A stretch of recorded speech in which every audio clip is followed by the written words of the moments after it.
এটি হচ্ছে আমার একটি শান্তির জায়গা, শান্তিকালী আশ্রম। কি সুন্দর পরিবেশ! বিকেলে গেলে যেন মনটা ভালো হয়ে যায়। এখানের বাচ্চারা নিজের কাজগুলো নিজেরাই করে। এখনকার সময় যে জায়গাতে বাবা-মায়েরা বাচ্চাদের এক গ্লাস জল নিয়ে খেতে দেয় না, সেখানে প্রত্যেকটা বাচ্চা নিজের কাজ নিজে করে। কি ভালো লাগে দেখতে!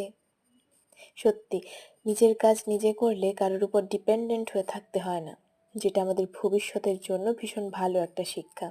আর ইনি হচ্ছেন আমাদের শান্তিকালী মা, ভীষণ জাগ্রত। আশ্রমটা যেমন সুন্দর, ঠিক তেমনই পরিষ্কার পরিচ্ছন্ন। আর এই সমস্ত পরিষ্কার পরিচ্ছন্ন এই বাচ্চাগুলিই করে। না না, এটা কোনো অপরাধ নয়, এটা হচ্ছে নিজের বাড়িটাকে নিজের পরিষ্কার রাখা। ভীষণ সুন্দর দেখতে। আর এই যে মহারাজ মেয়ে দেখলেই ক্ষেপে যায়, হয়তো কখনো ধোকা টোকা খেয়েছে হবে।